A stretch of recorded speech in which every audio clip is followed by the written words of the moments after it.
अस्सलाम वालेकुम dear students, उम्मीद करता हूँ आप खैरियत से हैं। खुशामदीद कहता हूँ आपको लेसन नंबर 48 में learn English in Urdu tutorials के। स्टूडेंट्स, आज के लेसन में हम डिस्कस करेंगे preposition, a word which shows relation between two nouns, between a noun and adjective, between a noun and a verb, or between pronoun or a verb। एक ऐसा लफ्ज जो कि दो नाउन्स के दरमियान ताल्लुक को जाहिर करता है, या एक नाउन और एक एडजेक्टिव के दरमियान ताल्लुक को जाहिर करता है, या एक नाउन और एक वर्ब, या फिर एक प्रोनाउन और एक वर्ब के दरमियान ताल्लुक को जाहिर करता है, उसे प्रेपोजिशन कहा जाता है। एग्जाम्पल्स देखते हैं। The bag is on the chair, the book is in my bag, I am waiting for him, she is in the kitchen, Ahmed is not at home, the bag is on the table, बस्ता कुर्सी पर है। अब यहां पे on का जो लफ्ज है ये एक preposition है जो कि ताल्लुक को जाहिर कर रहा है बैग और शेयर के, यानी कि बैग कुर्सी पर है।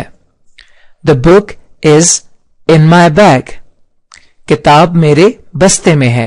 अब यहां इनका जो लफ्ज है, इनका जो वर्ड है, वो एक प्रपोजिशन है जो कि बैग और बुक के दरमियान एक ताल्लुक को बनाता हुआ नजर आता है। इसी तरह से I am waiting for him, मैं उसका इंतजार कर रहा हूं। और she is in the kitchen, वो किचन में है। इनका वर्ड यहां पे एक प्रपोजिशन है। Ahmed is not at home, Ahmed घर पे नहीं है। एट का वर्ड यहां पे एज अ प्रपोजिशन यूज हुआ है। Generally prepositions are placed between the two words, but sometimes they are placed at the end of a sentence। आमतौर पर अमूमन prepositions लफ्जों के दरमियान इस्तेमाल की जाती हैं, लेकिन बाज़ औक़ात prepositions किसी जुमले के इख्तिताम पर भी इस्तेमाल होती है। एग्जाम्पल्स देखते हैं। A pen is to write with, एक पेन लिखने के लिए इस्तेमाल होता है। विद यहां पे एक preposition है और आप ये देख सकते हैं कि विद जुमले के आखिर में इस्तेमाल हो रहा है। Who are you waiting for, आप किसका इंतजार कर रहे हैं। यहां पे फॉर का वर्ड एक preposition है और ये जुमले के आखिर में इस्तेमाल किया गया है। अब हम कुछ commonly used, generally used prepositions को देखते हैं जो अमूमन आमतौर पे हमारी रोजमर्रा गुफ्तगू में ज्यादातर इस्तेमाल होती हैं।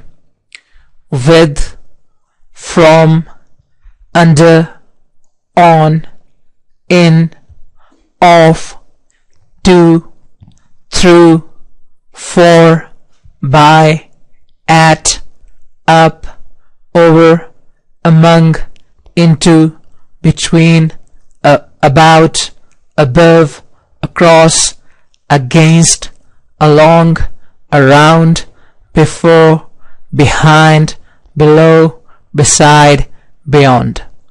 ये कुछ ऐसी prepositions हैं जो हम commonly यूज करते हैं इंग्लिश लैंग्वेज को बोलते हुए।